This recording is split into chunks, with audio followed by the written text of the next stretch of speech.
Hola, buenas tardes. ¿Me escuchan? ¿Qué tal? Buenas tardes. Sí, Buenas tardes, si se Sí, sí. escucha. No te escucho. Ok, qué bueno. Que no sé, algún problema había con el micrófono. Bueno, ya está. Este, Vamos a esperar unos minutitos a ver si se conectan algunos más.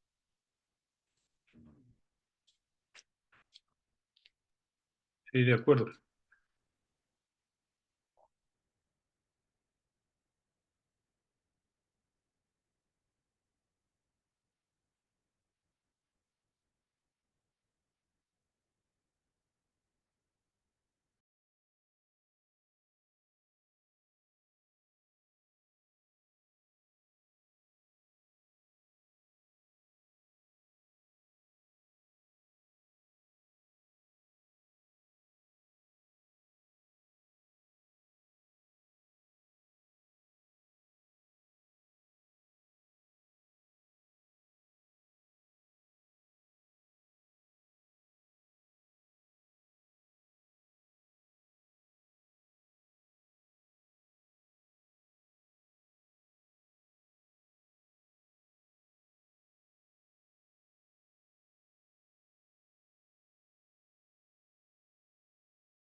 Bueno, en lo que comenzamos podemos, pues retomar, ¿verdad? Socializar los que no lo hayan visto. La nota que puso Gustavo sobre el corte al financiamiento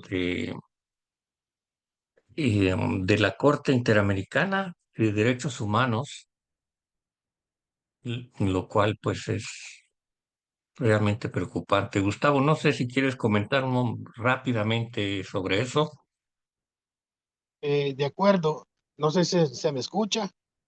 Sí, Bueno, eh, lo que yo supe temprano y en la mañana fue eso, que, bueno, lo que me han confirmado al mediodía, alguien que habló con una persona de la Corte Interamericana, es que se ha suspendido el financiamiento y entran a examinar por 90 días la eficacia del sistema interamericano. Y que este corte repentino ha provocado la pérdida de empleo de varias personas, pero especialmente según la noticia que me pasaron temprano, de las personas encargadas del tema de pueblos indígenas y afrodescendientes. Entonces, eso es lo que yo sé, no he tenido más información, fíjate, o fíjense. bueno, pues habrá que estar atentos. Si es así, Sí, pues como dicen, obras son amores y no buenas intenciones, ¿verdad? sí, Es, exactamente. Bueno, sí, a mí me preocupa porque, bueno, ese ha sido en mi vida de abogado, aún de estudiante, pues llevábamos casos durante el conflicto armado de El Salvador. Yo trabajé en derechos humanos durante el conflicto armado y bueno, llevábamos los casos, ¿verdad? Todavía hay casos abiertos, expedientes abiertos de la época de la guerra. Entonces sí es preocupante porque es bueno, una instancia, ¿no? Así es que, y especialmente con el tema de pueblos indígenas actualmente. así Entonces, bueno, es. vamos a ver qué resultados hay. Bueno, pues sí, habrá que estar, pues sí, muy atentos porque justo los pueblos indígenas son de los sectores cuyos derechos humanos son más flagrantemente violados, ¿no? Sí, sí, sí. Y entonces, sí, pues si se reducen las posibilidades de defensa, pues estamos en más problemas. No, Bueno, sí. no, No, adelante.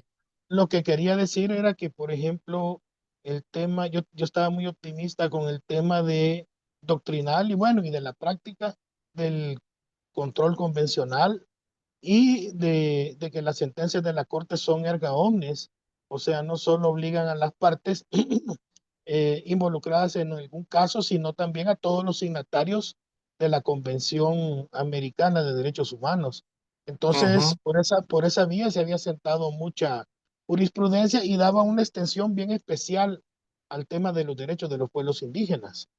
Entonces, bueno, es duro, ¿no? Hay que esperar a ver qué pasa. Bueno, pues muchas gracias por el aviso. Eh, pero quizás hasta entrando un poquito en materia, ¿verdad?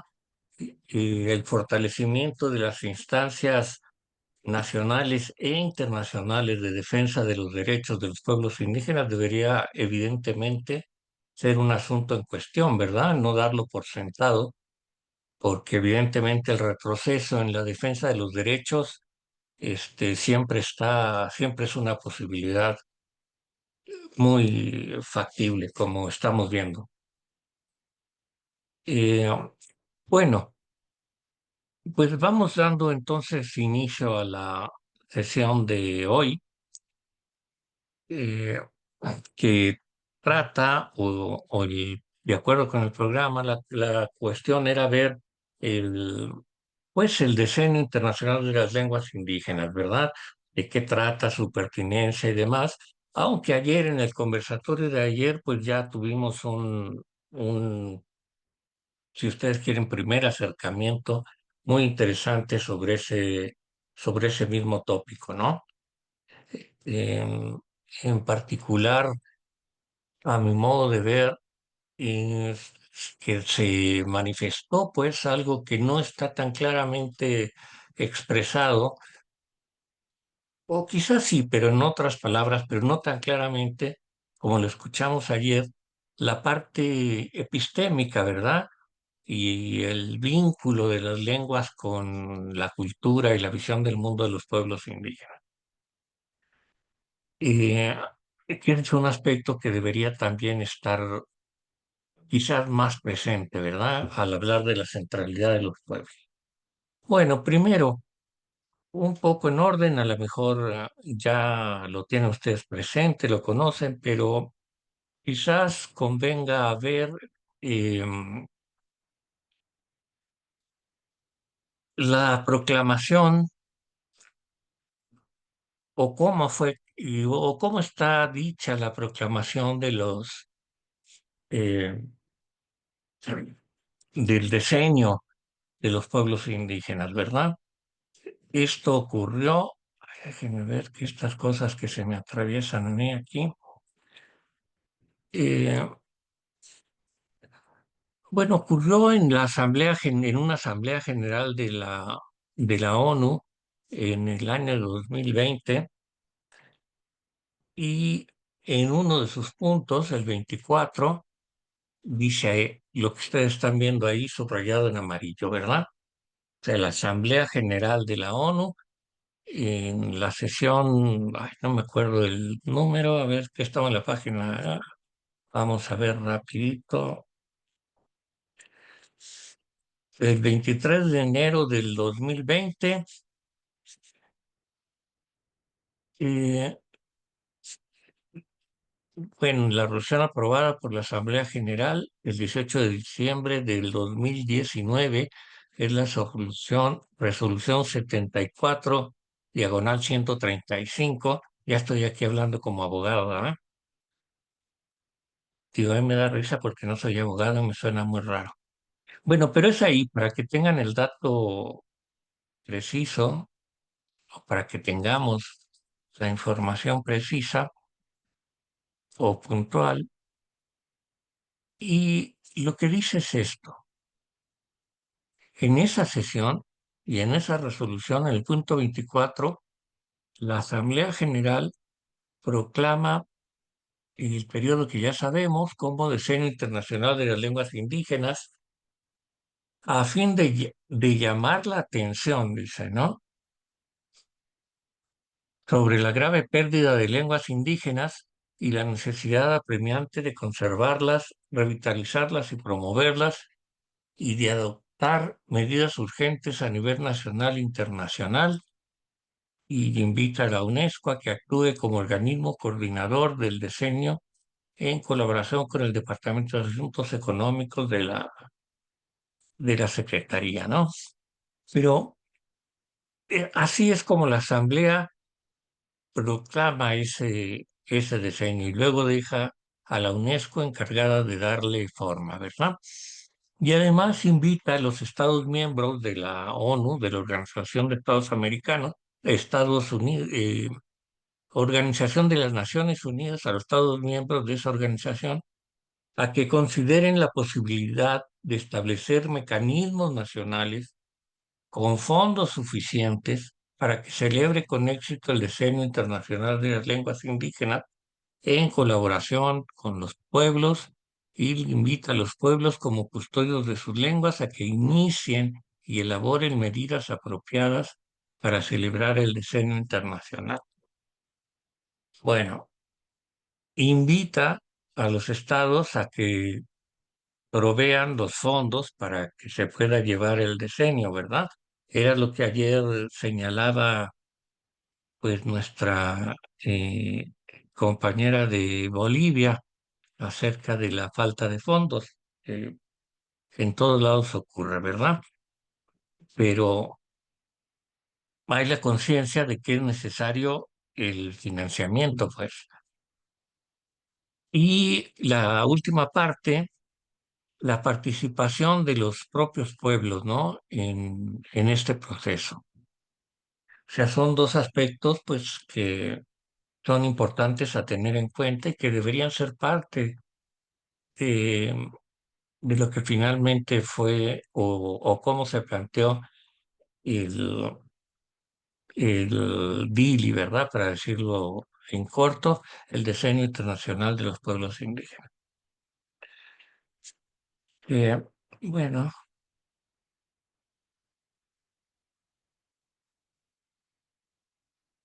que se formuló en, en buena medida o se planteó en un, así se llamó, evento de alto nivel realizado en la Ciudad de México y que tenía el propósito, el tema de construir un diseño de acciones para las lenguas indígenas, ¿verdad? Ahí están, pues, algunos de los participantes y, y en los planteamientos que lo orientan, ¿no?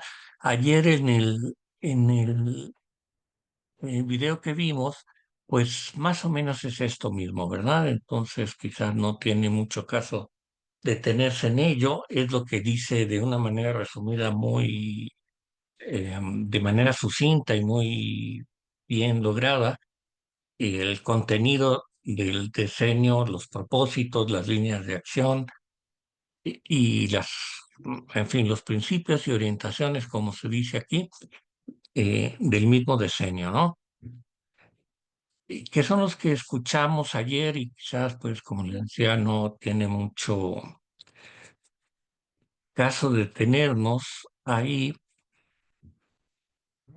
Quizás quizás solo para enfatizar una vez más lo de la centralidad de los pueblos indígenas, que pues depende cómo lo entienda cada quien y es la orientación que se le va a dar.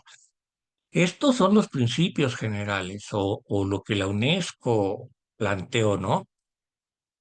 Pero a partir de esta iniciativa de la UNESCO, cada país, bueno, se le invita a cada país para que organice un plan de acción para el diseño, es decir, que establezca cuáles van a ser las acciones, con qué prioridades, con qué principios, con qué objetivos para, para lograrlo. Yo ya les había mencionado que hay un plan de acción para México, que quién sabe si se pueda llevar a cabo por razones que a lo mejor comento más adelante. Sabemos también que en Bolivia tienen uno, por lo que nuestra compañera nos hizo saber ayer, incluso lo compartió. Por cierto, lo perdí porque lo compartió por el chat del evento, ¿verdad? Yo pensé que lo había compartido en el chat del diplomado y entonces pues no lo bajé. A ver si luego nos los puede compartir de nuevo o por acá. Eh, bueno, como decía, a mí me parece que ese es un aspecto importante y que tiene que ver con un esfuerzo por fortalecer, incluir la participación de los pueblos en la formulación de las acciones para para el diseño. O sea, acciones que deberían concretarse en los planes de acción de cada país. Ahí es donde deberían participar, además, ¿verdad? Y de esa manera, pues ir recogiendo desde la planeación de las acciones y su sentido y orientación, contar con la participación de los propios pueblos.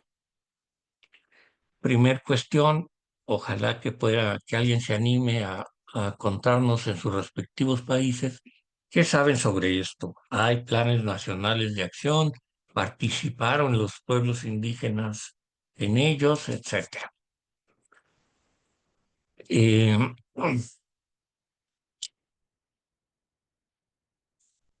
bueno, el objetivo general es que se dejen bueno, detener la pérdida de las lenguas indígenas, ¿no? O sea, y por lo tanto acciones para conservarlas, revitalizarlas y promoverlas. Y hay una serie de objetivos específicos del diseño. De nuevo, no los voy a leer, los voy a pasar aquí rápidamente para que lo recuerden, es lo que vimos en el video. Eh, bueno, este es importante, integrar las lenguas indígenas y, en los marcos y mecanismos mundiales de desarrollo sostenible.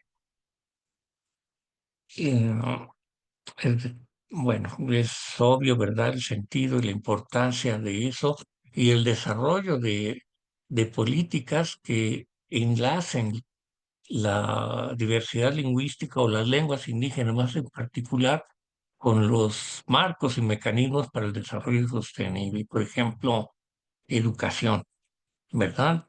Donde lenguas y desarrollo sostenible sean, sean integrados. Sistemas de justicia, eh, y los diferentes aspectos o ámbitos de la sociedad donde se incluyen a las lenguas indígenas, educación inclusiva y equitativa de calidad, vida sana, en fin.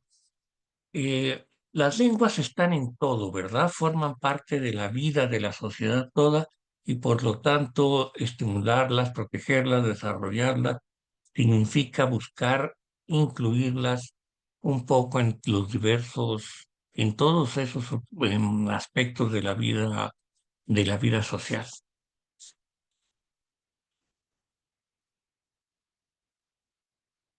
Em, mm, bueno, es el documento que ustedes tienen en en la carpeta de apoyos, entonces lo pueden, los que no lo hayan, lo que no conocieran o no hayan tenido oportunidad de leerlo, lo van a poder leer ahí con algún cuidado y vale la pena porque aunque en un lenguaje un tanto burocrático, eh, una- recoge o sí abarca más bien los aspectos más importantes y más pertinentes para la conservación de las lenguas. Tengan en cuenta que este documento fue hecho con la participación pues, de muchos expertos, de gente con muchísima experiencia en este campo. O o sea, no es una cosa hecha solo por burócratas, ¿verdad? Es un documento bastante bien pensado, lo que no lo hace perfecto y seguramente como alguna vez lo mencioné aquí creo que la semana pasada, ¿verdad? Las políticas lingüísticas dicen muchas cosas o dicen lo que dicen, pero callan lo que callan. Y también a veces hay que poner atención a lo que callan, ¿no? Como por ejemplo, les decía yo, uno no percibe con toda claridad la inclusión de, del del pensamiento, de la visión de los propios pueblos en, en este, eh, en este esfuerzo del diseño internacional. Por ejemplo, el segundo punto aquí o párrafo, bullet, ¿verdad? Les dicen, deberían llevarse a cabo nuevas iniciativas en materia de planificación lingüística en cooperación con los pueblos indígenas, haciendo hincapié en la formación y la certificación de profesionales cualificados de lenguas indígenas en lexicografía, interpretación, traducción y otros campos especializados. Lo que, si se acuerdan, en el video se llama la capacitación o formación profesional, ¿no? Priorizar las lenguas y conocimientos indígenas en las políticas lingüísticas. Por ejemplo, una cuestión de términos, priorización de las lenguas y los conocimientos indígenas. Mm, conocimientos, eh, ¿qué quiere decir? Bueno, a mí me queda esa duda, ¿verdad? A lo mejor estoy exagerando. En sentido amplio, conocimientos, saberes, visión del mundo, a lo mejor ahí entran conocimientos, ¿no? Eh, es un, como ven, es un tema muy amplio, ¿no? Educación es lo que vimos, lenguas indígenas en la justicia y servicios públicos, eh,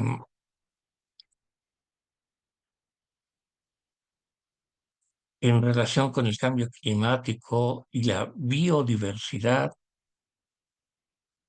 y en fin, todas las preocupaciones que la sociedad internacional tenemos acerca de la degradación del medio ambiente y como nos acaban de informar, en general una especie de degradación, ¿verdad?, de las instituciones que protegen pues la calidad de vida de las sociedades. Y se espera que que el Dili pueda avanzar en este sentido. Ahora, por ejemplo, este otro, lenguas indígenas para mejorar la salud, la cohesión social y la respuesta humanitaria. Todos son planteamientos muy pertinentes. Ahora, en los proyectos nacionales, no necesariamente todo se puede atender. Dependerá de cada país qué es lo que prioriza, eh, cuáles son las necesidades, los aspectos más urgentes a atender o cuáles son los aspectos que está en condiciones de atender, ¿no? Probablemente no sea posible atender todo, ni siquiera en los 10 años. Por eso es interesante o importante conocer cuáles son los planes de acción por país y sus prioridades. Si me permiten, entonces pongo a manera de ejemplo para luego ver lo que ustedes tengan que decir, el plan de acción de México. Eh, bueno, consideran varias cosas, ¿verdad? Pero bueno, no más rápidamente. Este, esta gráfica lo que muestra es el número de hablantes de lengua indígena de acuerdo con los censos de población. De 1895, cuando se empezaron a registrar, hasta el 2020, que es el último que se levantó. Y como ven la línea, en términos generales sube. Hay allí una pequeña caída a partir del 2015 para acá, y vamos a ver cómo sigue después. Y bueno, no sé si notan, a partir de, a ver, no, quiero marcar algo, quiero ver aquí cómo le hago.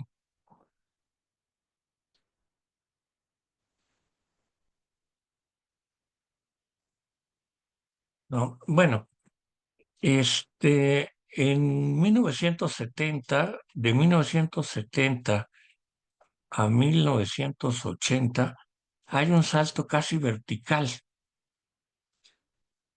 Es decir, pasaron de más o menos 3 millones en el 70 a registrar más de 5 millones en 1980. Eso demográficamente, según me han explicado los demógrafos, es imposible, ¿verdad? No puede ser. Ah, y gracias, Yasmín, por compartir el documento. Son, o sea, eso es imposible demográficamente. O sea, algo pasó. Hay varias interpretaciones posibles, pero, en fin, los censos eh, reflejan no necesariamente la realidad, es decir, en este caso no necesariamente registra realmente el número de hablantes. Por ejemplo, una de las interpretaciones es que, dado que entre el 1970 y 1980 hubo unos movimientos indígenas muy fuertes, una gran politización de los movimientos indígenas, entonces muchos indígenas que se ocultaban o que negaban o que no reconocían su identidad dijeron sí soy indígena. Y eso levantó el censo, probablemente. Todo cuestiones metodológicas. Se hizo mejor el censo, no se hacía muy bien antes que antes. También hay elementos para pensar que así fue. Bueno, pero el caso es de que sube, ¿verdad? Bueno, a ver, déjenme volver. De acuerdo con esto, para el caso de México, ¿no? Se están perdiendo las lenguas indígenas. Para 1895 había 2 millones de hablantes. Para la actualidad, el 2020, hay como 7 millones de hablantes. Bueno, sabemos, ha aumentado mucho el número. Lo que ha disminuido es la proporción de hablantes, o sea, la población indígena es mucho más chica ahora que en 1895. En 1895, esos 2 millones eran más o menos el 20% de la población total. Actualmente, estos 7 millones son como el 5% de la población total del país.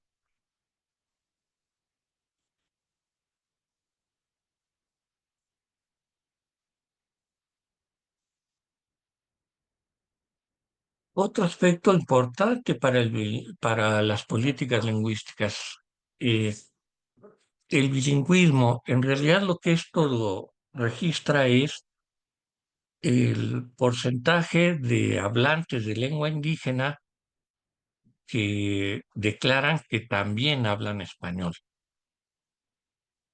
Esa es su respuesta a una pregunta censal, ¿no?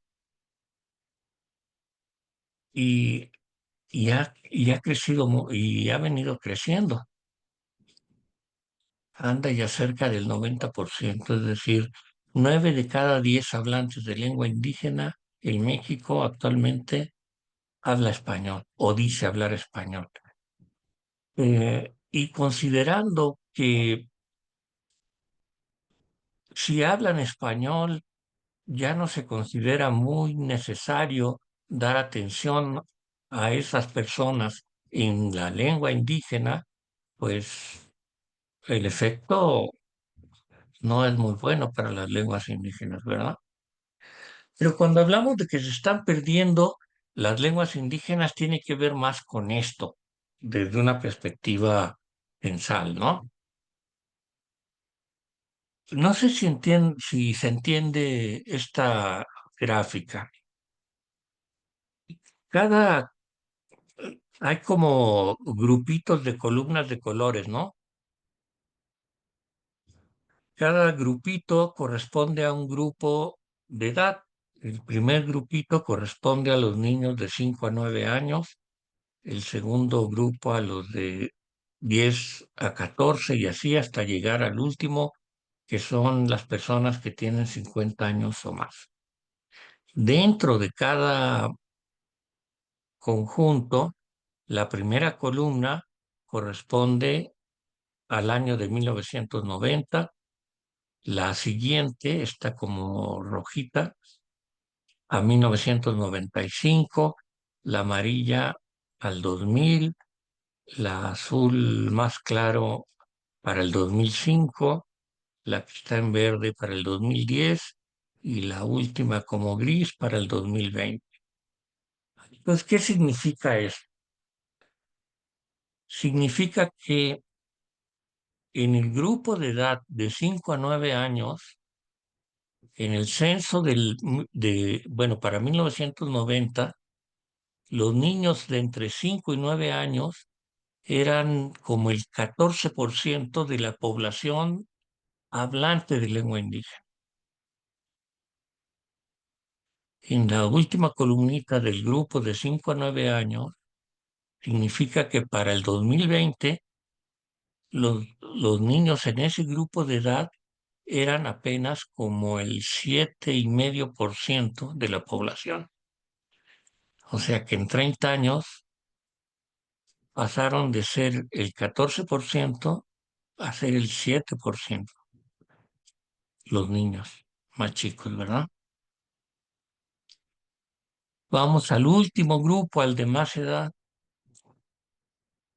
En 1990, la población hablante de lengua indígena con 50 años o más eran algo así como el 17%. Para el 2020, ese grupo de edad era casi, bueno, el 29% de la población hablante de lengua indígena. Es decir, cada vez menos niños hablan la lengua indígena y los hablantes se concentran en los de mayor edad. Si la tendencia siguiera así inercialmente, pues en algunas pocas décadas, pues ya no va a haber niños hablantes de lengua indígena, ¿verdad?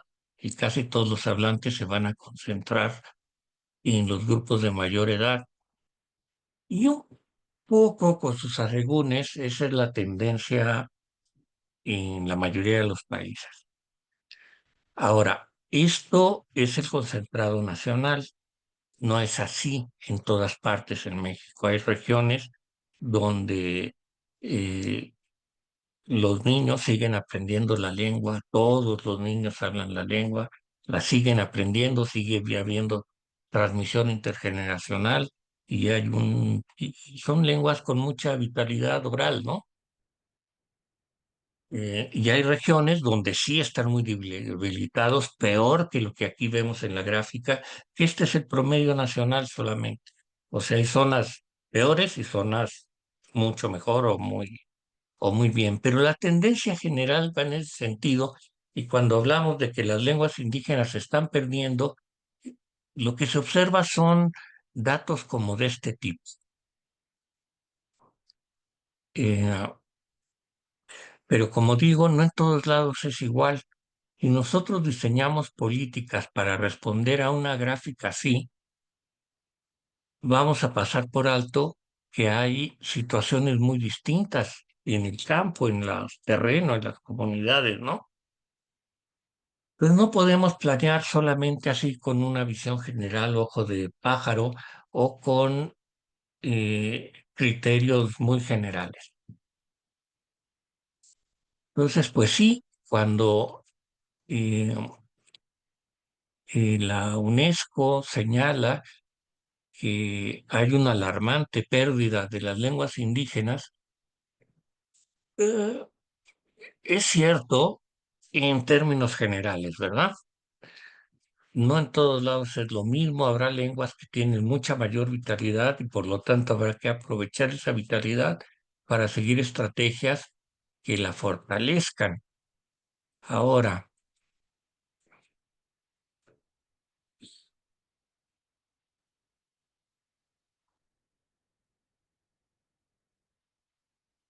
hay también con frecuencia la idea o la práctica de responsabilizar a los padres de familia por la transmisión o no de la lengua. Es decir, si los niños están abandonando sus idiomas, suele señalarse a los padres de familia como que no han tenido el cuidado, la atención de transmitir el idioma a sus hijos. En realidad es factores de otro tipo. Esta gráfica señala uno de ellos, de nuevo, para el caso de México, ¿no? Pero probablemente ocurra de manera similar en varios otros lugares. Esto es la población migrante dentro del país hacia el 2015. La línea negra, la línea más oscura, es la población hablante de lengua indígena y la otra es la población no hablante de lengua indígena. Y lo que esto señala es, fíjense, abajo, en la línea de abajo dice de 5 a 9, son los grupos de edad que veíamos, de 10 a 14, 15 a 19 y así. Vean, la población de 10 a 14 años casi es una línea vertical. A esa edad se van, migran, como se dice ahora, ¿verdad? Se van a otro lado a trabajar. Y el pico está entre la gente joven de 20 a 24 años. Y en general, si ustedes quieren, a partir de los 15 años y como hasta los 35, 34 años, la población sale. Eso generalmente supone hablar en español. Entonces, el efecto de la migración, que es un factor, si ustedes quieren, no lingüístico, que impacta duramente en el mantenimiento o no de las lenguas indígenas. Entonces, cuando hablamos de pérdida de las lenguas, no es solo la transmisión intergeneracional. En cierto sentido, la transmisión es como un síntoma, ¿verdad? Y me permiten el símil, cuando uno, de nuevo, como ya alguna vez lo dije con ustedes, si uno va al hospital, le toman los signos básicos, ¿verdad? Eh, las pulsos por minuto, la temperatura, la presión arterial, todos los indicadores básicos. La transmisión intergeneracional también es el indicador básico de la salud lingüística, si ustedes quieren, de una comunidad, ¿no? Si no la transmiten, estamos en problemas, hay que meterlo a terapia intensiva, pues hay que estabilizarlo y se transmita para que ya no se pierda. Pero de la misma manera que en el hospital le toman a uno esos indicadores y tratan de estabilizarlo para luego ver qué lo causó, cuál es la causa de eso. Y con la transmisión intergeneracional un poco pasa así. ¿Por qué se deja de transmitir? Bueno, un poco por esto, ¿verdad? Imagínense ustedes a los jóvenes que salen a trabajar fuera y pues con frecuencia encuentran pareja y con mucha frecuencia esa pareja no es hablante de lengua indígena. Y depende de dónde se queden, pues será la lengua que se transmite o no. En fin, La cosa es más complicada nomás, ¿no? No estoy diciendo que porque emigran ya van a dejar de hablar su lengua indígena, porque no es cierto, no ocurre así siempre. Este, Sencillamente lo que digo que es un factor, ¿verdad? Hay factores económicos, sociales, que inciden mucho y que son la verdadera causa de la interrupción de la transmisión intergeneracional. Y este es mi punto de vista, ustedes pueden tener otro, por supuesto, ¿verdad? Pero yo creo que la transmisión intergeneracional no debería ser el objetivo de las políticas, sino la consecuencia de las políticas. Es decir, si hay políticas lingüísticas adecuadas, correctas, va a haber transmisión intergeneracional. Si nos centramos en que los niños aprendan la lengua porque no la están aprendiendo, pero no atendemos las causas, pues yo creo que no vamos a cambiar gran cosa. Pero, insisto, ese es mi punto de vista, ¿verdad? Bueno, pero decía, lo estoy tomando como ejemplo, es el caso de México, y entonces, para atender las cuestiones como están en México, quiero ver los objetivos. ¿Qué deseamos lograr con el DILI para el caso de México, verdad? Bueno, como establece el decenio, por el programa del decenio, colocar en una posición central, bueno, lo que están viendo acá, las comunidades indígenas, en el diseño, implementación y seguimiento de las acciones de planificación lingüística, facilitando su organización y articulación. Establecer las bases para la construcción de un Estado plurilingüe. Ojo, Estado plurilingüe, no nación. La Constitución mexicana dice que somos una nación plurilingüe. O sea, somos una nación donde compuesta por pueblos que hablan muchas lenguas. Pero el Estado solo habla español. O sea, hay una lengua oficial a final de cuentas, ¿verdad? O sea, el Estado solo habla español. Todos los asuntos del Estado, justicia, administración, registro civil, eh, ¿cómo se llama? El parlamento, la educación, los servicios sanitarios, el ejército, todo funciona en español. El Estado es monolingüe. La idea es ir construyendo, es ir sentando las bases para que el Estado no sea monolingüe, que funcione, que tenga lugar, que haya espacio en el Estado para las lenguas indígenas. Pensamos que eso puede ayudar a legitimarlas, a darles espacios públicos y, por lo tanto, a impulsar más, crear mejores condiciones para que se hablen y en la vida pública del país. Promover y generalizar el bilingüismo como una forma de vida habitual en todos los ámbitos sociales. Ahora no es así, ¿verdad? Por lo mismo que el Estado es plurilingüe, todo en la sociedad ocurre así, e incluso en los ámbitos de, digamos, de las actividades privadas, trabajo, comercio, transporte, todo ocurre en español, no hay bilingüismo, ni siquiera las señalizaciones, ya dejen ustedes, ¿no? O hace años yo ponía como un ejemplo, así como una posibilidad con estudiantes míos. Imaginen que en un banco atiendan a los hablantes de lengua indígena en las zonas donde hay hablantes de lengua indígena. Los atiendan en su idioma. No está tan difícil, ¿verdad? Y sería una forma de hacer bilingüismo en un banco, atender a la gente para sus transacciones en su lengua. Los bancos acá todos son privados. Bueno, la inmensa mayoría de los bancos son privados.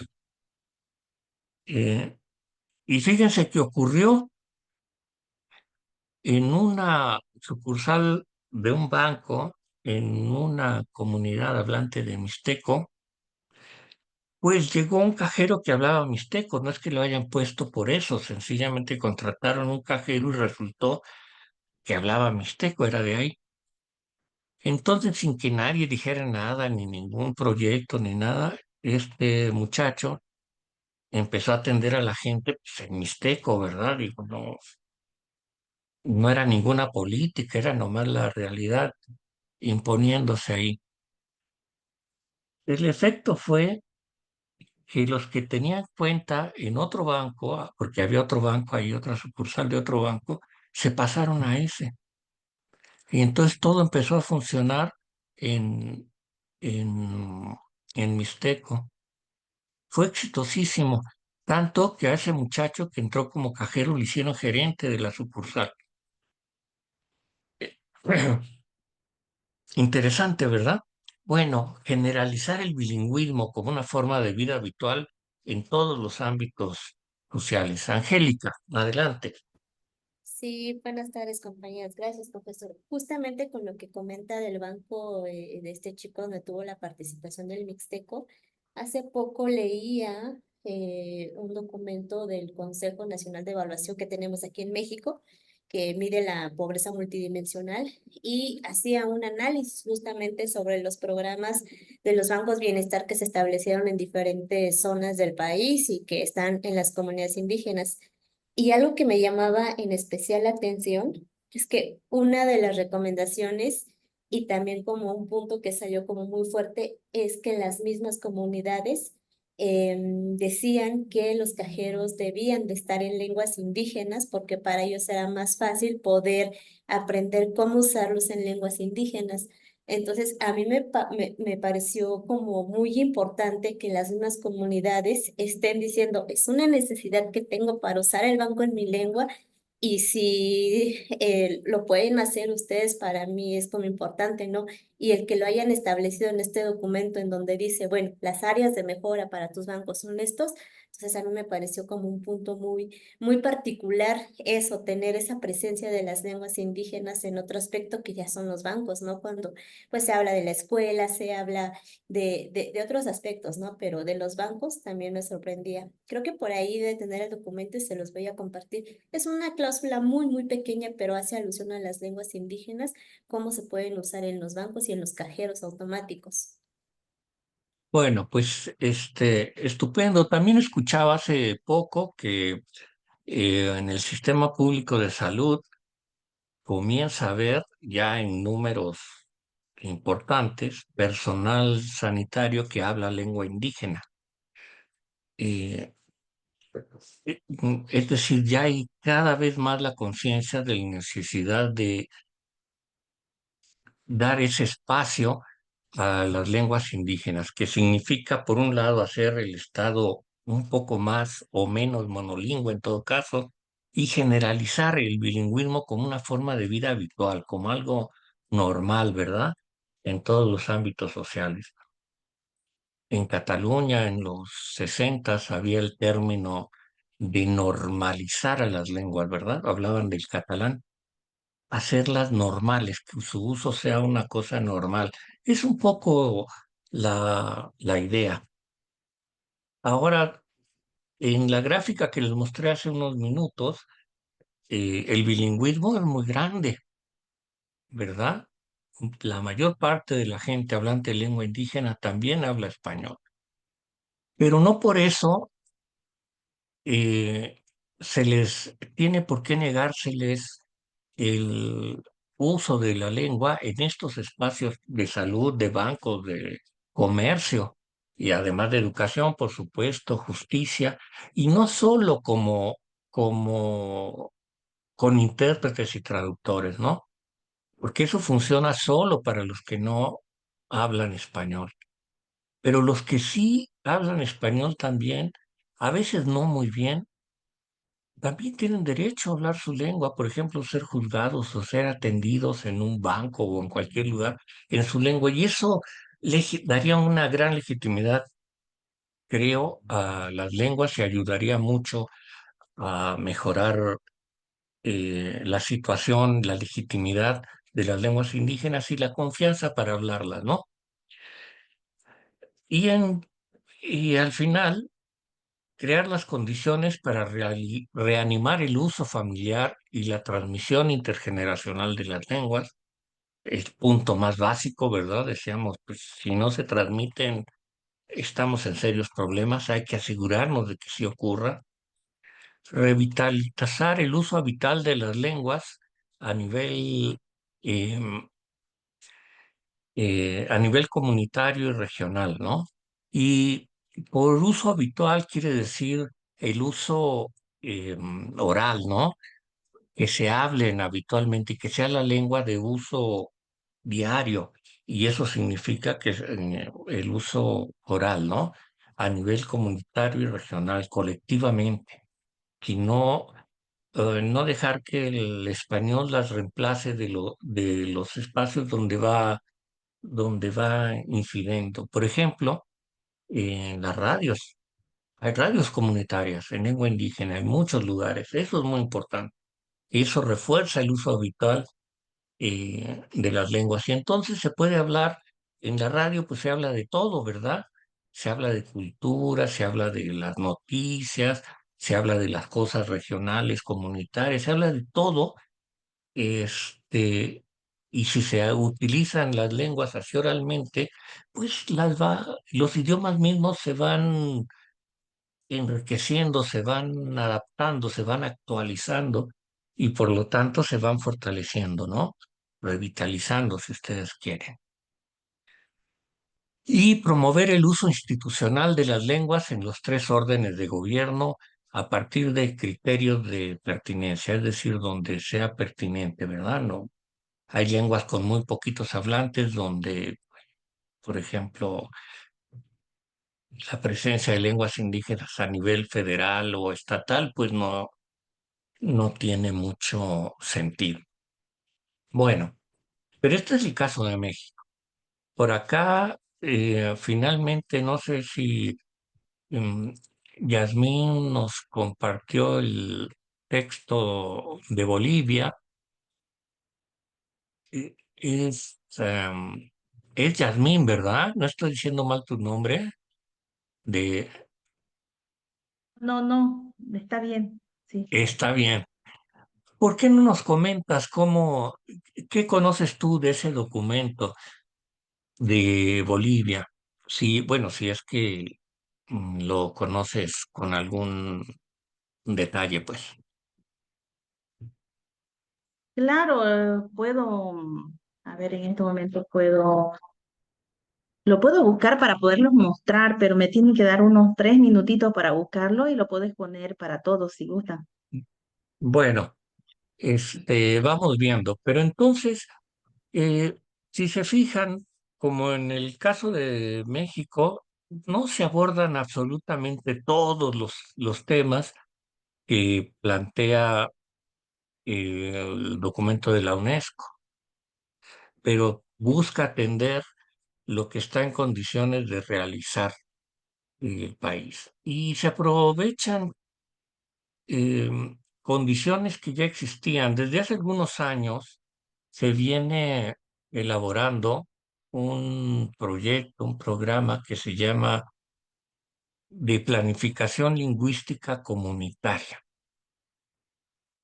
La idea es bajar el diseño de la planificación lingüística a nivel de la comunidad lo más bajo posible, ¿verdad?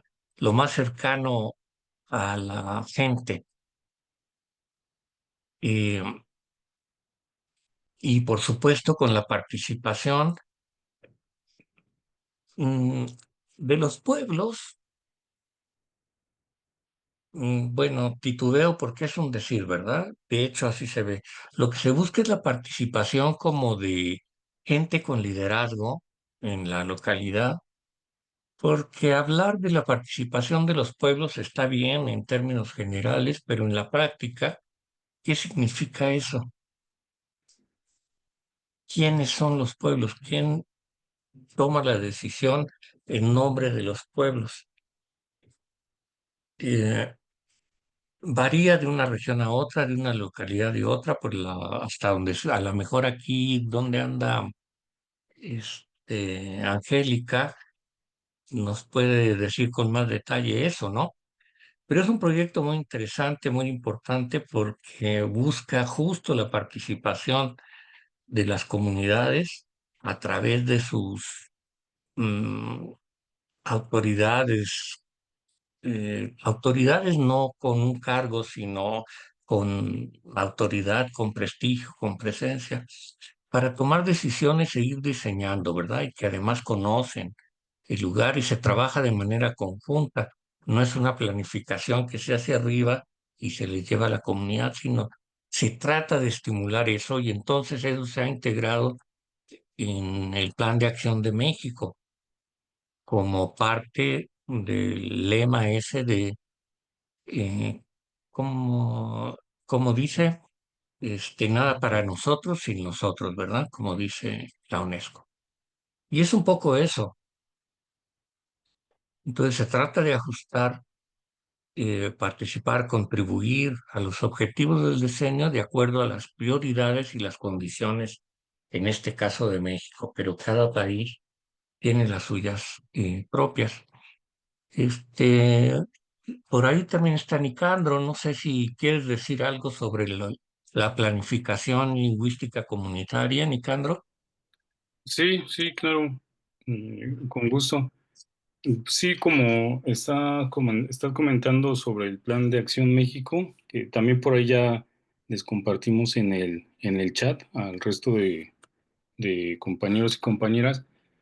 Fue pues una iniciativa que justo pretende atender la declaración de la UNESCO, acuerdos ratificados por el país, pero con ese principio, el de la centralidad de los pueblos indígenas que has mencionado, y el lema de nada para nosotros y nosotros. Y entonces justo lo que pensábamos, pues cómo hacer esto, ¿verdad? Cómo hacer que no sean planes de trabajo o programas que se hagan desde el escritorio, desde arriba, sino que se busque una participación constante de las comunidades. Y es así que se planteó esta estrategia de planificación lingüística de base comunitaria y una estrategia también dentro de ese modelo es la creación o la conformación de consejos de planificación lingüística comunitaria, es decir, este tipo de personas que tienen un perfil que han trabajado a favor de su lengua, que son activistas, cronistas de los pueblos, en fin, hombres y mujeres que están inmersos en estos temas y que también están constantemente en la comunidad, pues con ellos conformamos estos consejos para poder desarrollar unos planes de trabajo, proyectos, programas de planificación lingüística desde la base. Y estas personas tienen muy claro cuáles son las actividades, los problemas en la comunidad y qué programas, qué proyectos podrían funcionar mejor, cuáles ya han piloteado por ahí. Y entonces con ello conformamos esos como programas comunitarios de planificación lingüística. Y también mencionar que el mismo Plan de Acción México pues fue construido, como lo has estado mencionando un poco, no se construyó desde, digamos, de arriba, ¿verdad? Se hicieron algo que llamamos jornadas nacionales por la reconstrucción lingüística, en donde reunimos a estas personas, idealmente de todas las regiones del país, de todas las lenguas del país. Hicimos varias sedes, unas 5 sedes, y en esas sesiones, pues se exponía un poco de qué se trata este proceso, que ya estaba la Declaración de los Pinos, que ya estábamos dentro del decenio y que entonces habría que planear y elaborar un plan de acción de México, pero con la participación de todos ellos, que se elaborara desde esas bases.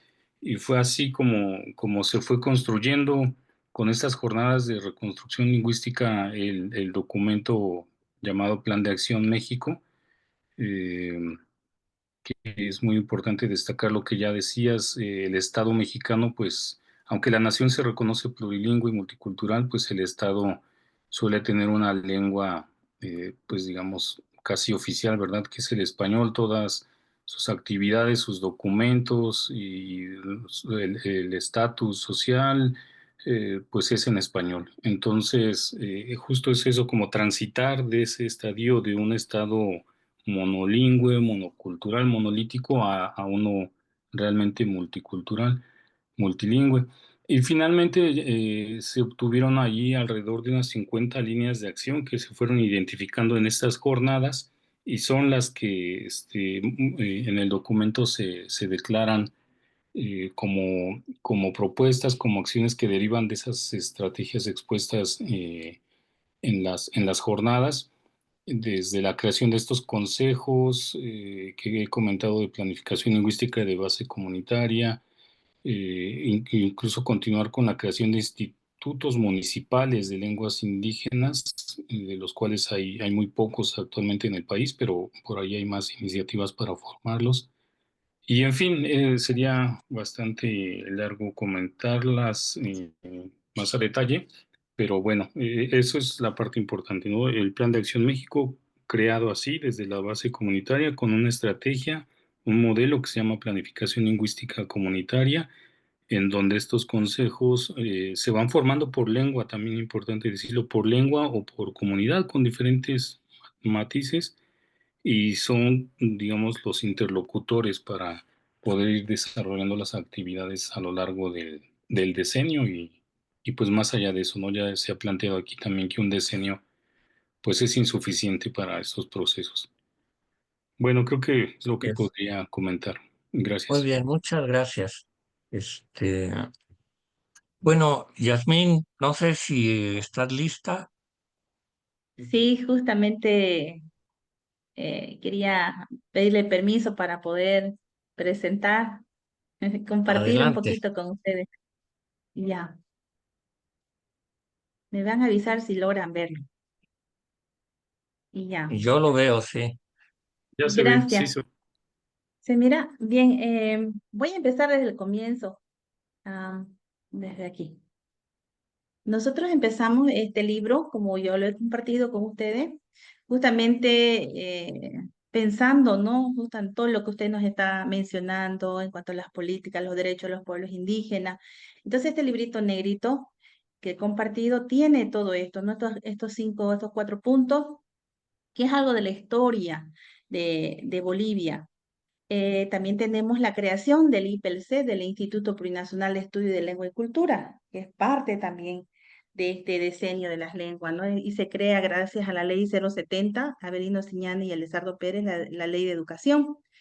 También se crea, y tenemos otra ley, esta ley 1426, ley de declaratoria del decenio de las lenguas indígenas en el Estado Plurinacional de Bolivia, ¿no? Aquí yo lo tengo, mi leycita, para poderle compartir. En base a esta ley, entonces se ha hecho este plan de acción, ¿no? Tenemos aquí ya la finalidad del Decenio Internacional de las Lenguas, que ustedes ya lo conocen. Tenemos también las políticas lingüísticas impulsadas desde los pueblos indígenas.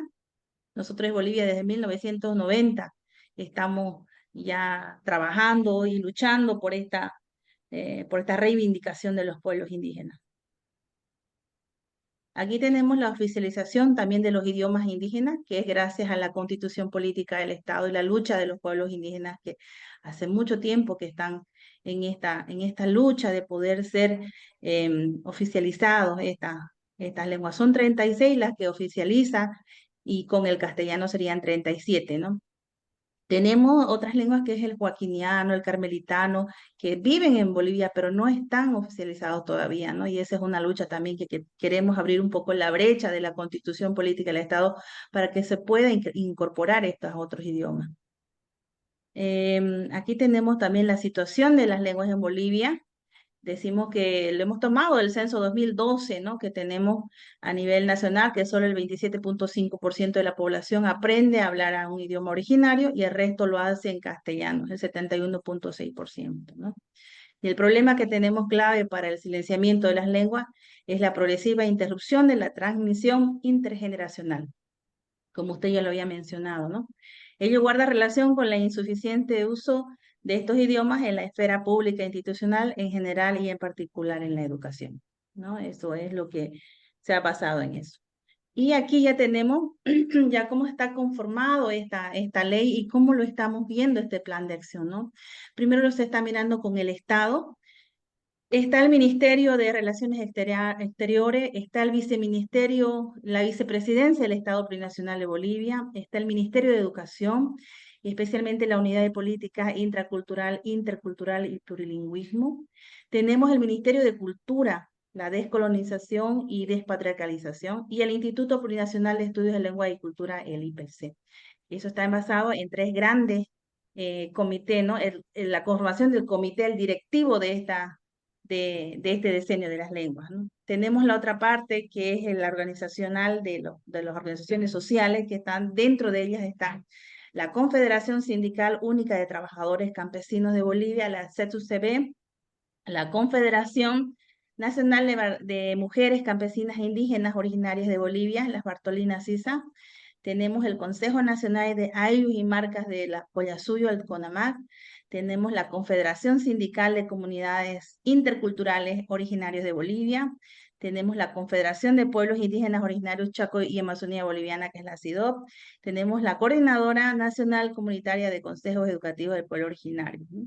También tenemos los organismos internacionales que están, los representantes de Bolivia ante el organismo parlamentario supraestatal. Tenemos la oficina de la coordinadora residente del Sistema de Naciones Unidas. Tenemos el Fondo de las Naciones Unidas para la Infancia, el Fondo de Desarrollo de los Pueblos Indígenas de América Latina y el Caribe, y miembros del Foro Permanente de las Naciones Unidas para el Cuestionamiento, la OPI. Entonces, estos son los tres grandes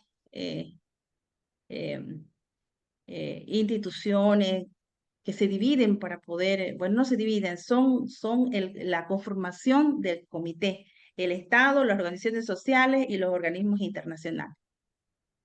En cuanto ya aquí al plan estratégico, ¿cuál es la finalidad de nuestro plan estratégico?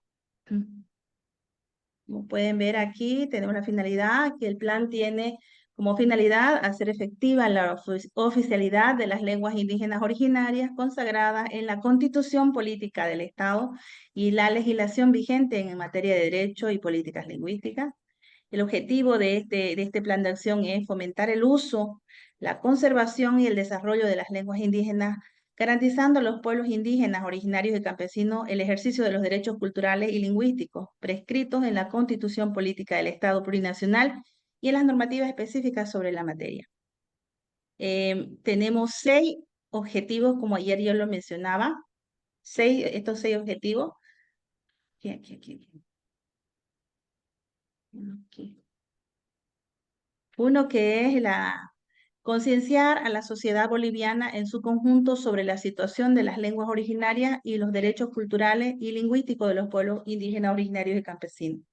Tenemos el otro que es fomentar la transmisión, uso, aprendizaje y revitalización de las lenguas originarias en todas las esferas de la vida social. Tenemos el otro que es implementar con los pueblos indígenas, originarios y campesinos las políticas lingüísticas y culturales establecidas en la Constitución Política del Estado y en la Ley 269. Tenemos también el cuarto objetivo, que es contar con información actualizada de tipos cuantitativos, cualitativos sobre el uso y vitalidad de las lenguas originarias, tanto en la esfera pública como en la privada. El quinto objetivo que tenemos es generar condiciones políticas, técnicas y financieras desde el Estado para hacer efectiva la oficialidad de las lenguas originarias. Y séptimo, es establecer e implementar acuerdos bilaterales y multilaterales con los países vecinos respecto de las lenguas originarias de los pueblos separados por las fronteras nacionales. Estos son los 6 objetivos estratégicos del plan y tenemos 20 líneas de acción que la puedo también mencionar si gustan, y no le quito mucho tiempo al maestro. Una de las líneas de acción es la salvaguarda de las lenguas originarias en serio peligro de silenciamiento a través de una ley y plan de acción que declare a los pueblos e idiomas en desastre cultural y lingüístico. El otro que son las radios comunitarias bajo gestión autónoma de las NIPIOS. Las NIPIOS son Naciones y Pueblos Indígenas Originarios y Afrobolivianos, quiere decir toda esta sigla de aquí. Para la difusión, programas en lenguas originarias y fomentar su uso público y privado.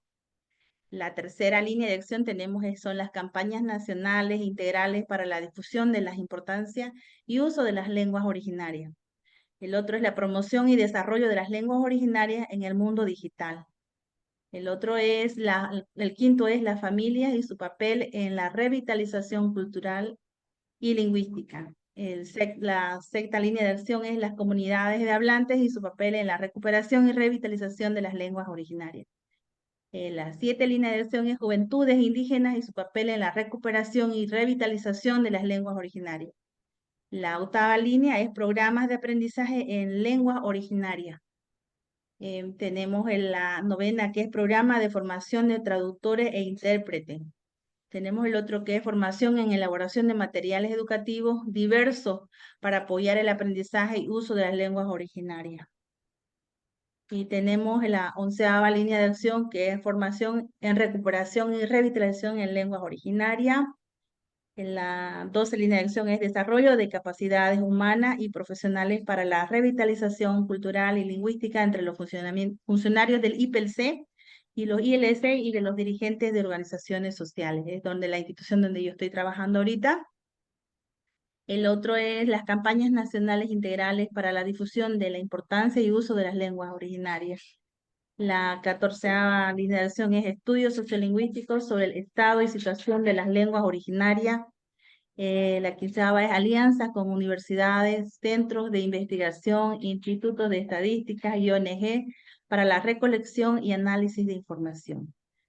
El otro es fortalecimiento de capacidades de las organizaciones y comunidades de hablantes para la obtención y análisis de información. La 17 es el Estado y su papel en el uso público y oficial de las lenguas originarias. La 18 es incidencia del IPC en diferentes niveles de instancias del Estado. La 19 es los técnicos y su papel en el trabajo coordinado con las NIPIOS en la revitalización de las lenguas indígenas originarias. Y la 20 es Bolivia y los países vecinos en la revitalización cultural y lingüística de lenguas transfronterizas, ¿no? Este es en general el libro del plan de acción que tenemos sobre el diseño de las lenguas, ¿no? Agradecer también al doctor Luis Enrique López, que también ha participado, creo que en esta elaboración, muy orgullosa me siento, ¿no?, de poderlo decir, porque gracias a él y otras personalidades que nos han colaborado y ayudado, tanto del Ministerio de Cultura, de Relaciones Exteriores, de las organizaciones sociales, de los organismos internacionales que han podido ver. Como ustedes verán, es amplio, es rico, está muy bien estructurado, elaborado.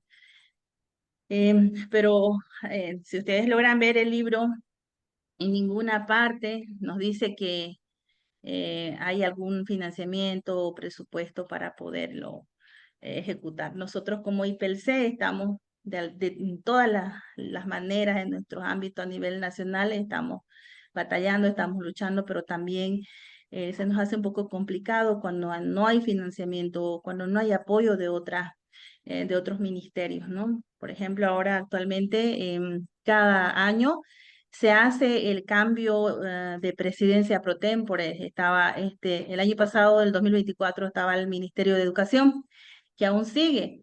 No, todavía no se lo ha pasado al Ministerio de Cultura, porque empezó con la presidencia del Ministerio de Relaciones Exteriores, y ha pasado al Ministerio de Educación, y luego pasa al Ministerio de Cultura, y así cada año va rotando, ¿no?, la presidencia. Eso dice aquí en la ley, ¿no? Y el IPLC está como, claro, Secretaría Técnica, ¿no? Y ese es un poco de nosotros, como ayer yo lo mencioné, un poco nuestro desfase de no contar con la parte de financiamiento, porque como se dice, le das la responsabilidad a todos, pero no es de nadie la responsabilidad, ¿no? Entonces, esto es lo que tenemos: grandes avances, tenemos bonitos logros, pero también en esta parte ya de ejecutar el plan es lo que nos está impidiendo un poco, y es la parte de financiamiento, la parte de los costos operativos también que demandan, ¿no? Yo sé que hay que hacer gestiones en en ministerios de educación, sí lo hemos realizado, hemos ido al viceministerio de comunicación también, pero lamentablemente nos dijeron que tienen que hacer un plan de acción y vayan a pedir a Entel o a las otras instancias para que puedan tener por lo menos un espacio, para que puedan salir o hacer las propagandas y todo eso. Entonces, nos hemos sentido un poco frustrados en esta parte de poder batallar solos y no se asume la responsabilidad, ¿no? Hemos también tocado puerta al Ministerio de Planificación, donde quisimos de que este plan sea también objeto de que coloquen en sus PI, en sus POAs también, en sus PEDES en cada ministerio, que puedan colocar el diseño de la lengua durante estos 10 años. Es una lucha, todavía seguimos porque tenemos que hacer otros informes para que nos puedan también tomar en cuenta y poder que esto sea valorado y pueda ser ingresado en este otro quinquenio que viene, ¿no? Ya este 2025 a 2030. Eso es lo que podría decir, maestro. No sé si Sí, sí. alguien quisiera preguntar. Bueno, muchas gracias, muy interesante, sí, y bueno, por supuesto, la cuestión del financiamiento es un problema en todos lados y hay estrategias distintas, ¿verdad? También en México cada quien busca cómo financiarse. Bueno, no sé si, bueno, ahí veo que Nicandro y Samela están levantando la mano. Nicandro, Sí, gracias, gracias por la presentación de Bolivia.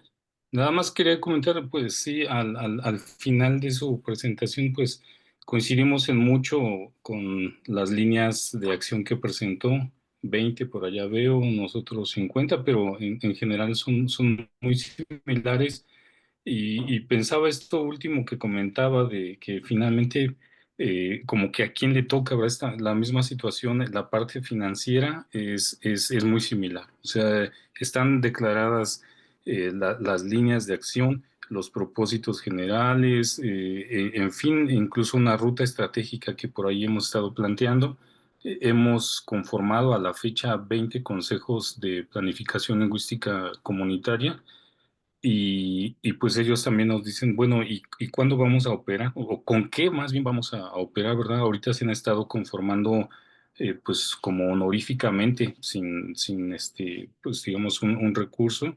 Y en eso mismo nos encontramos, en que podamos por ahí gestionar en otras instancias para que al menos los consejos que ya se conformaron y que están ya teniendo un plan de trabajo a nivel comunitario o líneas generales de trabajo, pues que pueda tener acceso a recursos para que se opere, ¿no? Ya en un trabajo constante, porque han hecho algunas actividades muy puntuales, muy un tanto aisladas en sentido de que no hay un seguimiento constante.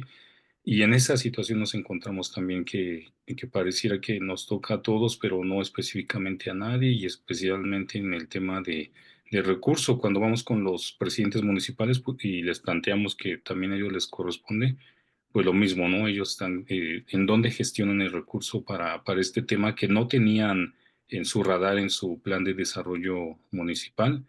Y pues, en fin, creo que eso es una parte que compartimos y esperamos pues, encontrar algunas propuestas, salidas, rutas pues, entre todos para ello. Nada más, muchas gracias. bueno, Samela, Eu não tenho nenhuma pergunta direta para Jasmine, mas eu queria também apresentar o plano que o Brasil escreveu, construiu, quando for o momento também. bueno, bueno, ahora le doy la palabra. Si han visto el chat, este, Thais, no sé si no estoy pronunciando bien, seguramente ha puesto el plan de Brasil para todos, si lo quieren ver. Y Luis Enrique nos ha hecho notar que hay varios planes nacionales para el Dili en la página de la UNESCO sobre el decenio, ¿no? Entonces hay varios, bueno, y también Venezuela. Entonces, a ver si alguien de Venezuela también nos puede hacer una breve presentación de las características generales del Plan Nacional de Venezuela. Pero escuchemos, Samela, lo que usted nos quiere decir sobre el plan de Brasil. Recuerden que hay interpretación por si quieren escuchar a Samela en español. Ok, Obrigada, professor, pela oportunidade, né, e por essa semana, essas semanas também que a gente está junto aqui discutindo, né, podendo construir esse curso juntos.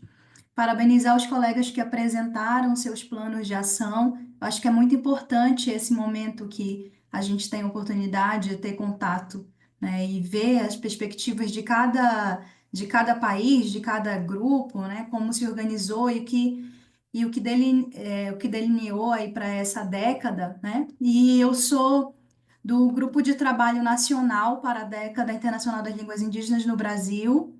E aqui no curso a gente tem também outros companheiros, como a Thaís Werneck, que foi quem postou aqui no site o link que postou aqui no chat o link do site, onde a gente pode encontrar o plano de ação. Também Evandro Bonfim, Vanessa, né, e Daniel Ramos, que compõem esse grupo de trabalho praticamente desde 2021, né? A gente, em abril de 2021, a gente começou as discussões para a elaboração desse plano de ação que a gente apresentou em julho de 2021 para a Unesco, e a gente vem ao longo, né, desse tempo de trabalho atualizando, né?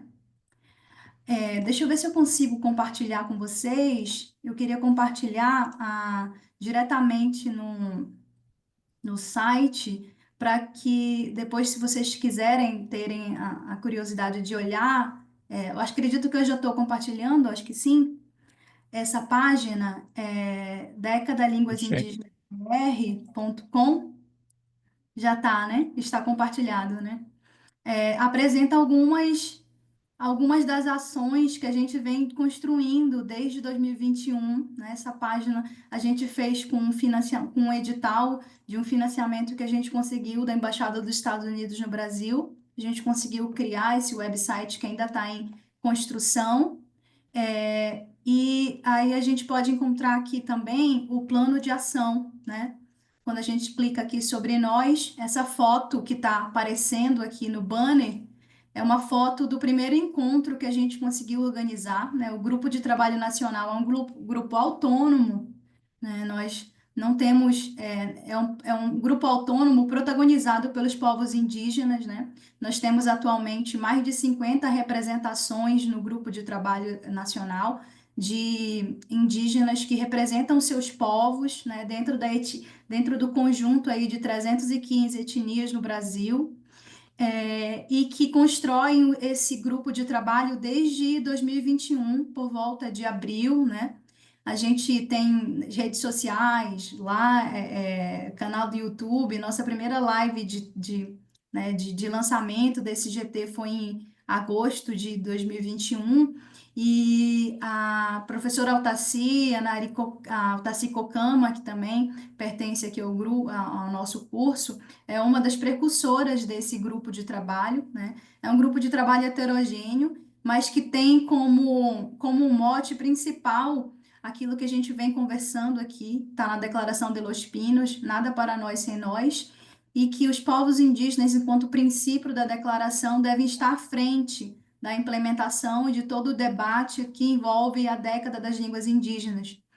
E o Grupo Nacional, então, ele é dirigido por um comitê indígena, né, que conduz esse grupo de trabalho, e a gente tem um conjunto de parceiros que compõem o GT, esse GT, né, esse Grupo de Trabalho Nacional, e diferente da Bolívia, né, o GT não tem oficialmente o governo ali dentro do nosso GT, né, mas pessoas que estão no governo, representantes de instituições que estão no governo, como a nossa companheira parceira Thaís Werneck, que é do IFAM.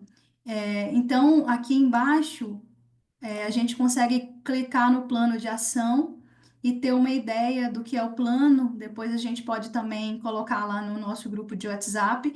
E esse plano ele é composto por ações, por objetivos que compõem 3 frentes de trabalho no GT Nacional, que é a perspectiva da construção de ações para as línguas indígenas orais e também para as línguas indígenas de sinais, que é uma questão que eu acho que a gente tem falado pouco ainda na década das línguas indígenas, né, no âmbito mais internacional. E no Brasil, a gente tem feito esse debate de fazer um mapeamento das línguas indígenas que são faladas por pessoas surdas e que elas existem, que elas estão aí. A gente tem um grupo dentro do GT Nacional que discute esse mapeamento, que trabalha especificamente com isso, né?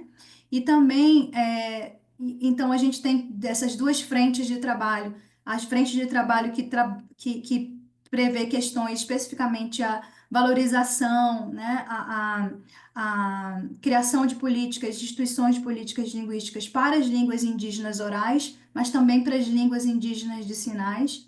E a gente no GT também tem uma linha que a gente tem discutido bastante, que é a linha que a gente tem chamado de português indígena, ou agora, né, mais recentemente, é o português falado pelos povos indígenas, né?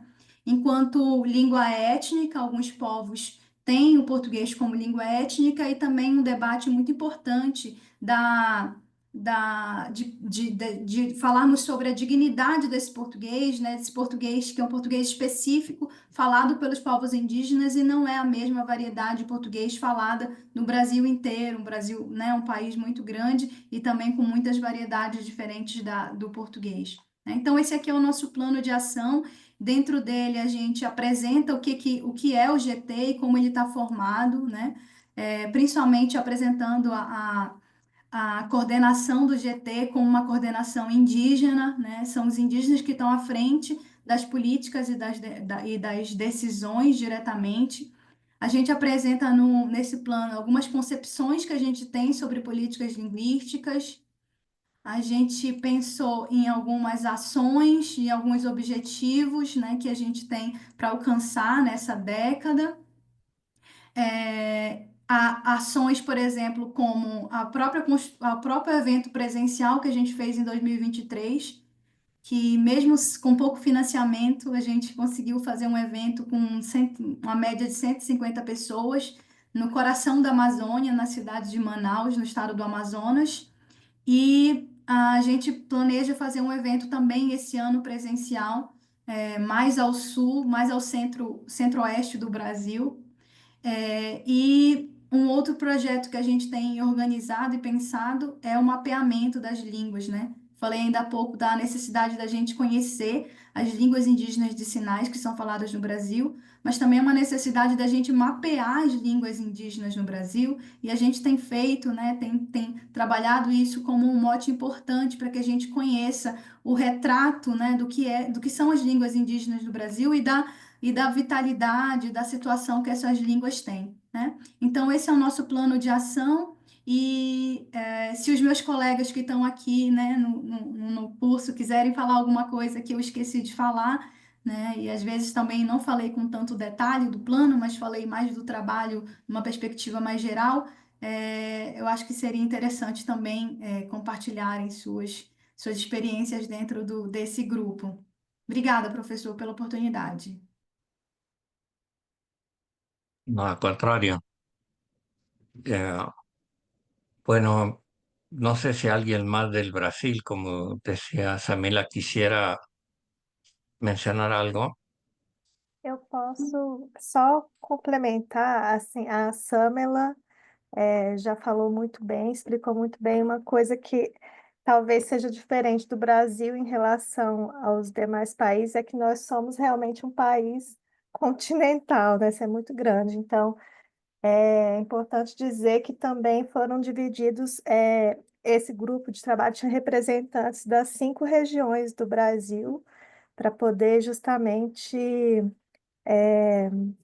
contemplar nessa diversidade das regiões do Brasil, e era isso que eu queria complementar, né? Que enquanto IFAM, a gente apoiou, mas foi um trabalho muito realmente realizado mais pelos próprios indígenas, e a gente, no que for possível, está sempre apoiando, mas realmente o protagonismo é dos povos indígenas, essa construção.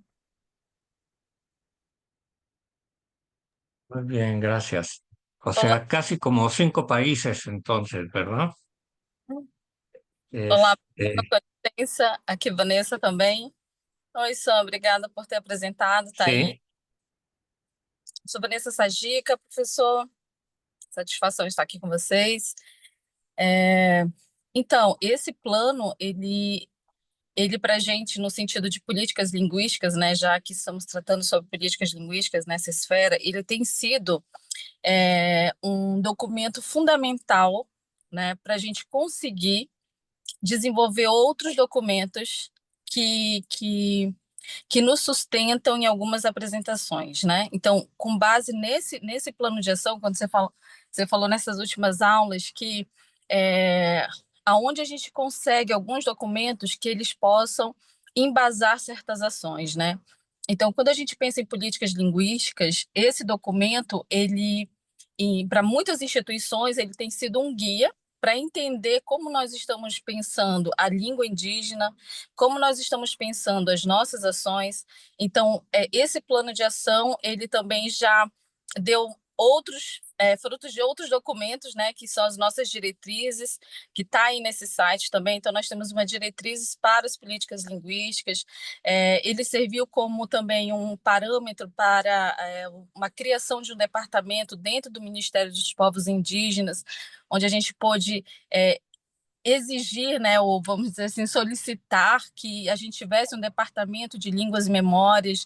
Então, esse grupo de trabalho autônomo, protagonizado por indígenas, com parceiros como Thaís e como os outros não indígenas, eles têm contribuído para que a gente consiga alcançar, né, a luta dos povos em relação às suas singularidades linguísticas.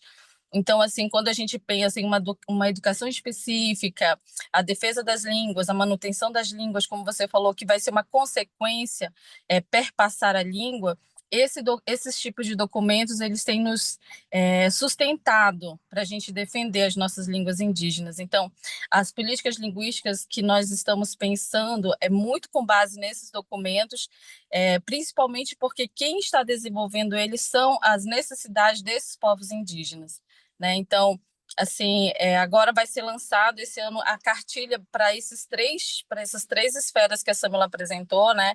As línguas oralizadas, as línguas indígenas de sinais e o português indígena, que ele tem uma sigla que se chama Braslinde agora. Então, essas três cartilhas elas vão estar disponíveis também para que a sociedade brasileira ela consiga entender como esse grupo de trabalho está pensando essa década e como ela tem trabalhado nessa década, né? Então, vai estar disponível na sequência também, a gente pode compartilhar. Então, essas são algumas coisas que esse plano de ação deu frutos, né?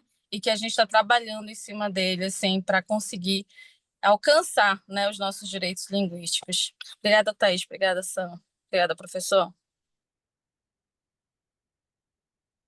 bueno, eh, muchas gracias por la presentación. Y si alguien pudiera presentar el plan de Venezuela, pues ya que estamos en esto, estaría muy bien. Así nos vamos ilustrando todos, ¿no? No, no me acuerdo de los Pamela, nombres. ¿Quién desculpa, está de Venezuela? Acá está Víctor, claro. ¿Podrías hacer una presentación de las líneas generales del plan de Venezuela? Hola, buenas noches a todos. Por acá, Víctor Camacho de Venezuela. Sí, yo, bueno, en realidad no estaba pensando en hacer una presentación, me agarraron desprevenido, pero de casualidad ya tenía una montada y puedo presentarla sin inconveniente.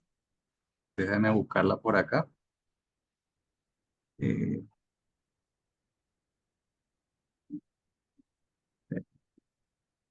no sé si la pueden ver.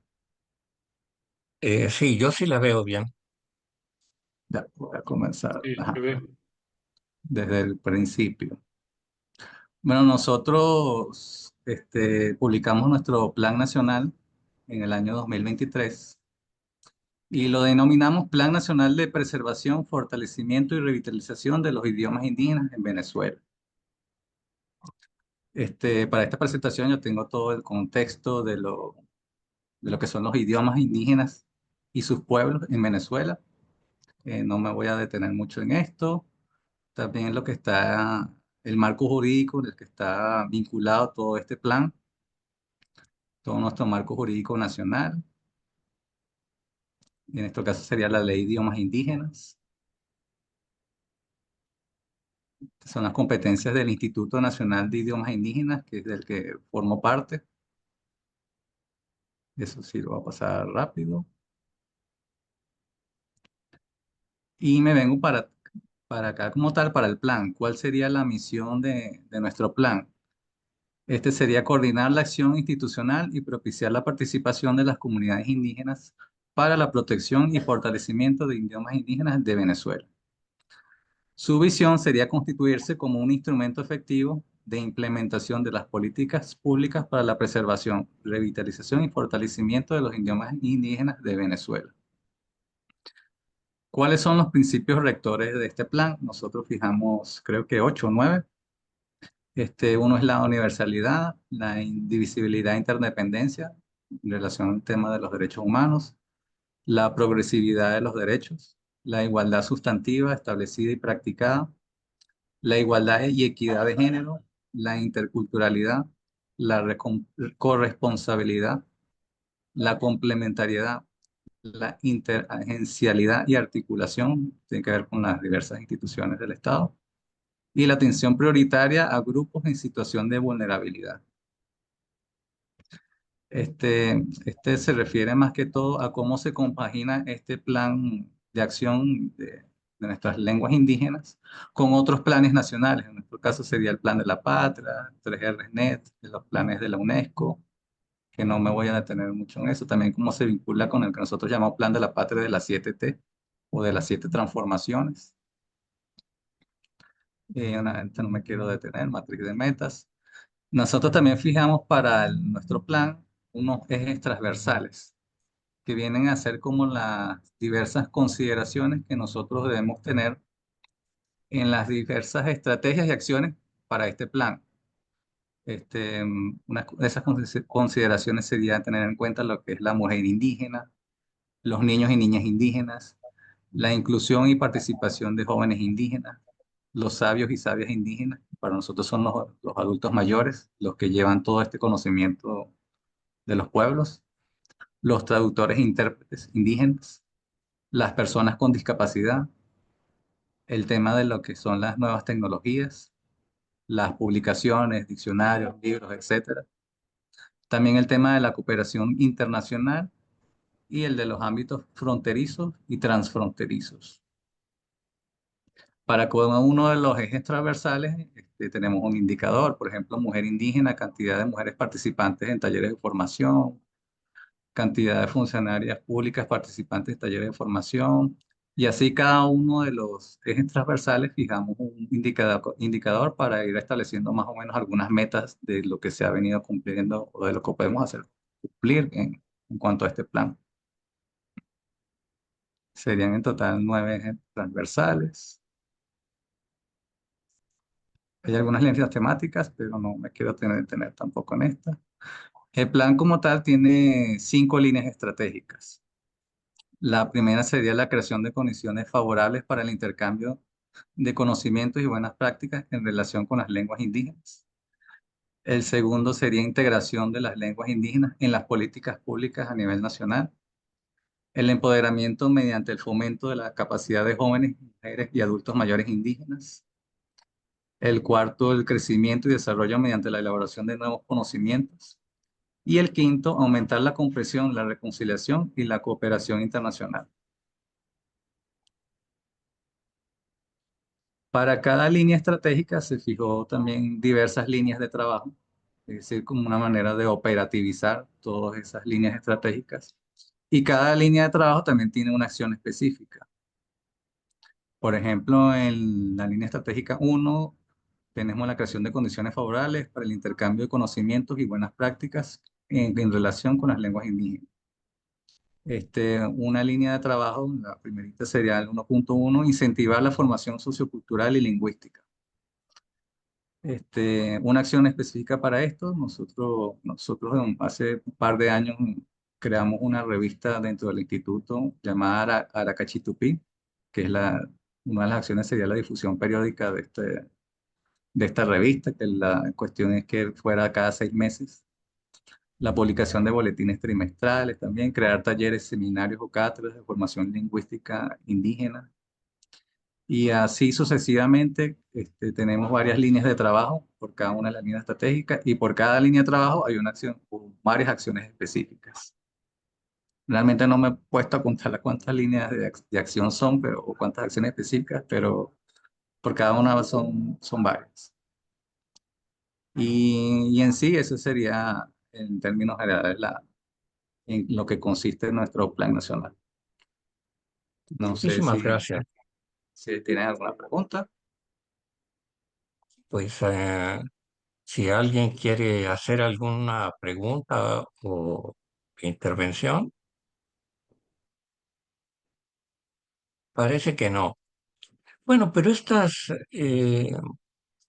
aunque sean breves, explicaciones de la construcción de los planes nacionales nos da una idea, por un lado, de las similitudes, pero también de las particularidades que hay en cada proyecto, en cada país. Y eso es algo que es muy ilustrativo, me parece a mí, ¿verdad? Que nos dice mucho, por un lado, de la diversidad, pero también de la semejanza de las problemáticas que tenemos que enfrentar como países. La historia común de la América Latina, pues en parte nos asemeja a pesar de las considerables diferencias, ¿no? Me llama la atención lo que mencionaba Samela del portugués indígena. Algo sobre eso había dicho también eh, Altasi ayer, que ya después no pudimos tratar, pero que me hizo pensar en, en algo, en cómo las lenguas van también cambiando, se van modificando, adaptando y hasta, como en este caso, generando, ¿verdad? Y me hizo pensar, les decía, un caso en, que ocurre con el español en California y que es interesante. Si me permiten, les muestro rápidamente. eh, no, no es acá, perdón. Eh, es la versión, o sea, cómo se van generando lenguas nuevas. Opa, ¿dónde se me quedó? Bueno, entonces no lo dejo, nomás les menciono entonces, tampoco es tan importante y quizás algunos hasta lo conocen. Un profesor en una universidad de California, en los Estados Unidos, un activista, militante de la población hispana, latina de la región, pero que reclama una identidad distinta. Según él, son, eh, bueno, latinos, como les llaman ahí, y tienen su propio idioma a su manera de ver, ¿verdad? Y lo difunde, lo defiende, y hay mucha gente que comparte el punto de vista.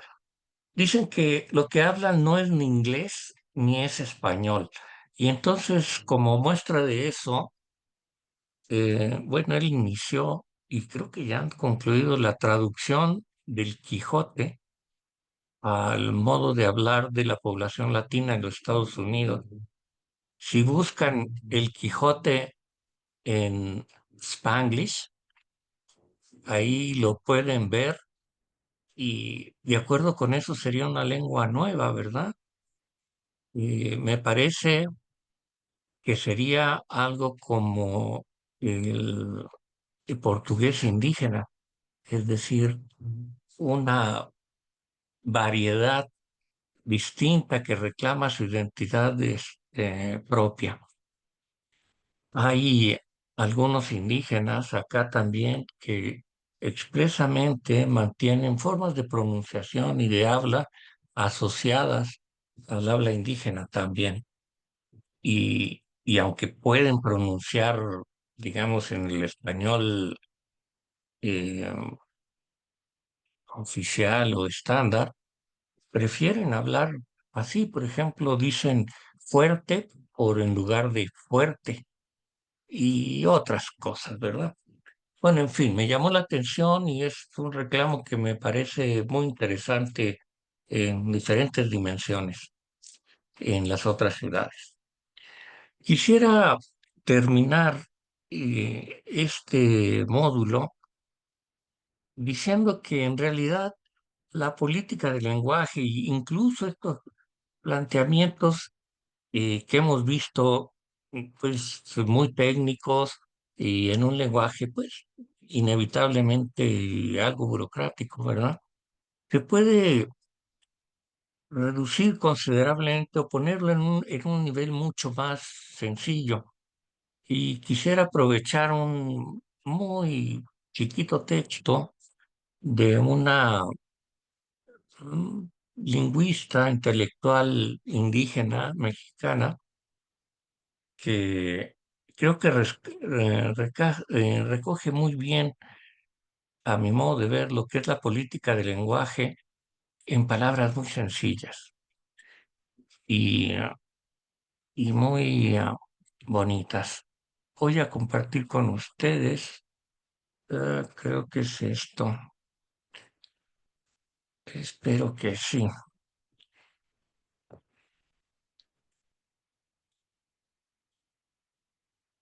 No,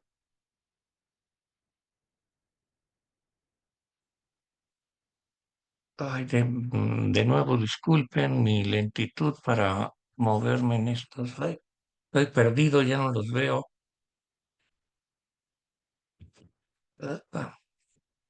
Bueno,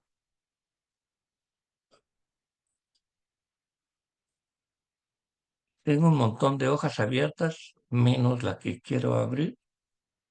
Acá está, creo. Sí. Eh, es un texto, a ver dónde está. No lo estamos pudiendo ver. Ahora sí. Sí, es que no estoy compartiendo todavía, estoy buscando el texto que les quiero leer, que se me ha perdido. Eh, Probablemente aquí. No. Bueno,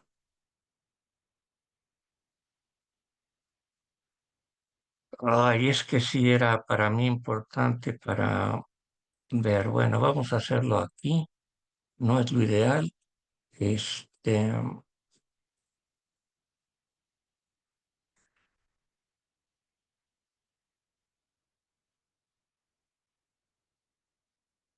¿ven algo que dice las lenguas indígenas escriben su carta a los Reyes Magos? No, se está viendo como tu pantalla de búsqueda, varias pestañas, Ok, y ahorita está algo de ok. EndNote. Porque dice que está compartiendo, según mi Ajá. pantalla. Ahora, Parece que ahí va. Ahora sí. Ahora sí. ok. Bueno, disculpen lo lento. Lo voy a leer porque es muy corto, ¿eh? Dice, queridos Reyes Magos, este año nos hemos portado muy bien. ¿Qué va? Llevamos más de 500 años portándonos muy bien a pesar de las circunstancias. Así que bueno, comprenderán que nuestra lista es un poco demandante, pero confiamos en su generosidad. Recuerden, están escribiendo las lenguas indígenas. Esperamos que el siguiente año todos los mexicanos sepan cómo nos llamamos, dónde vivimos y cómo nos escuchamos. 2. Tráenos paz para que podamos vivir a gusto con el español, esa lengua que nos cae bien, pero sospechamos que la obligan a empujarnos. Podemos compartir los juguetes y jugar con ella. Por nosotras, no hay problema. Queremos que nos dejen ir a la escuela. Podemos llevar nuestra mochila llena de curiosidades sonoras. No nos gusta que los niños nos tengan que ocultar en el salón. A muchos todavía los castigan cuando conviven con nosotras en sus aulas. Libros. Nos gustan mucho los libros. Antes sí nos regalaban y ahora tenemos muy pocos. Es más, sería mejor si pueden traernos muchas imprentas para cada una. Así los libros pueden salir en todas las lenguas mexicanas posibles. Una computadora con internet para cada una. Así podemos abrir blogs, redactar entradas en Wikipedia, tener nuestras páginas electrónicas. La red se podría llenar con nuestros símbolos. Queremos tener el don de la ubicuidad. Nos gustaría estar en todos lados, en los hospitales, en los juzgados, en las plazas, salir en la tele y en la radio, pero sobre todo estar siempre en la boca de los niños y de todas las personas que nos quieran conocer. En fin, quisiéramos tener todos los juguetes que tienen las lenguas como el alemán, el inglés o el japonés. Todas somos lenguas, todas tenemos los mismos derechos. Sabemos que vienen de muy lejos y que por eso nuestros regalos pueden tardar un poco, pero no se vayan a colgar. Eso en mexicano quiere decir no se vayan a tardar mucho, ¿no? Ahí les dejamos un poco de agua para el camello, cacahuates para el elefante y zacate para el caballo. Con cariño, las lenguas indígenas de México. Al final, la política del lenguaje es eso, una carta a los Reyes Magos, un deseo, ¿verdad? Es antes que nada un qué queremos, qué deseamos. Esa es la base de la política del lenguaje y eso es, creo yo, la parte que corresponde a los pueblos y las comunidades indígenas. Los expertos se pueden o nos podemos encargar a lo mejor de la parte técnica. ¿Cómo logramos eso? A lo mejor ahí sí podemos echar el hombro, arrimar el hombro, como dicen, ¿no? Pero, ¿qué es lo que se quiere? ¿Cuál es el objetivo de la política? ¿Cuál es el deseo que anima la planeación?